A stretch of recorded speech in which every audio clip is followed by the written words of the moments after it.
ค่ะสวัสดีค่ะพ่อแม่พี่น้องทุกผู้ทุกคนค่ะมื้อนี้ป้าตุ้ยกับปีก็ได้มาที่งานงิ้วจังหวัดมหาสารคามเนาะค่ะพ่อแม่พี่น้องป้าตุ้ยก็มาได้พ่อกับบรรดาน้ำส้มต่างๆเนาะค่ะในงานอุ้ยเพิ่นก็มีหลายแบบหลายอย่างเนาะค่ะทั้งคันเองทั้งคันใส่ขวดมาแล้วแต่ก็อร่อยถึงคุณภาพทั้งหมดเลยค่ะพ่อแม่พี่น้องค่ะความอร่อยคุณภาพที่เอ่อเฮาต้องยอมรับเนาะค่ะอันนี้ก็สิเป็นน้ำส้มของคุณนายเด้อค่ะพ่อแม่พี่น้องน้ำส้มคุณนายป้าตุ้ยกับปีเคยซื้อกินมาหลายครั้งแล้วค่ะเพิ่นก็ขายอยู่ตามในบาซ่าแน่แล้วก็มีอีกหลายบอนซึ่งเพิ่นเคยบอกป้าตุ้ยแต่ป้าตุ้ยก็ลืมเนาะจำได้บอนเดียวก็คือในบาซ่านี่ล่ะพ่อแม่พี่น้องเพราะป้าตุ้ยกับปีไปถ่ายคลิปไปหาเดินดูซื้อกินอยู่เป็นประจำพ่อแม่พี่น้องค่ะอันป้าตุ้ย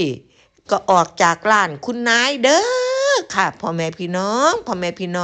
ก็เดินมาเรื่อยพ่อแม่พี่น้องออกจากร้านคุณนายก็เดินมาเรื่อยค่ะก็มาพอน้ำส้มคั่นพ่อแม่พี่น้องเพิ่นคั่นเองสดจากมือค่ะพ่อแม่พี่น้องโซบเปลือกให้เห็นเลยพ่อแม่พี่น้องมีหลายราคาค่ะพ่อแม่พี่น้องขวด25 บาท30 40ก็ว่าไปเนาะพ่อแม่พี่น้องค่ะปัดตุ้ยกับปีก็ได้ลองซิมไปแก้วหนึ่งพ่อแม่พี่น้องอุ้ยเย็นอร่อยมากค่ะพ่อแม่พี่น้องแซ่บบ่มีการผสมเลยพ่อแม่พี่น้องเอ๋ยค่ะบ่มีการผสมแซ่บอีหลีเออ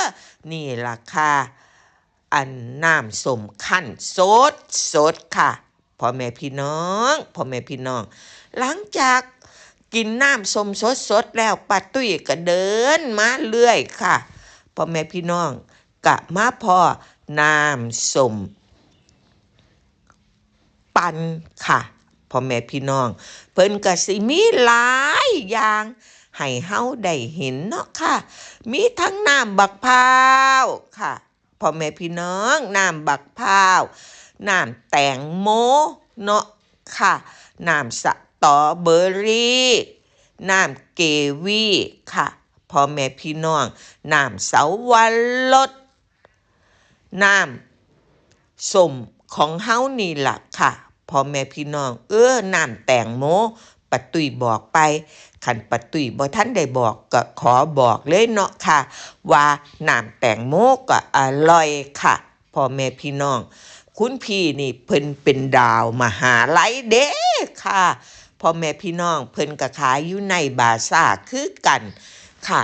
พ่อแม่พี่น้องเพิ่นก็ขายอยู่ในบาซ่าคือกันค่ะอุ้ยขายดิบขายดีปันน้ำแถบบ่ทันพ่อแม่พี่น้องลูกค้า FC ของเพิ่นหลายคักพ่อแม่พี่น้องเอ๋ยหลายคักเพิ่นก็ได้มาขายงานงิ้วน้ำหมู่น้ำพวกเพิ่นเนาะพ่อแม่พี่น้องซึ่งป้าตุ้ยกับปีก็บ่ได้กินบ่ได้ซิมดอกพ่อแม่พี่น้องเพราะที่กินที่ซิมมานี่มันก็หลายแล้วกินบ่หวาดบ่ไหวแล้วพ่อแม่พี่น้องก็อาศัยเมือง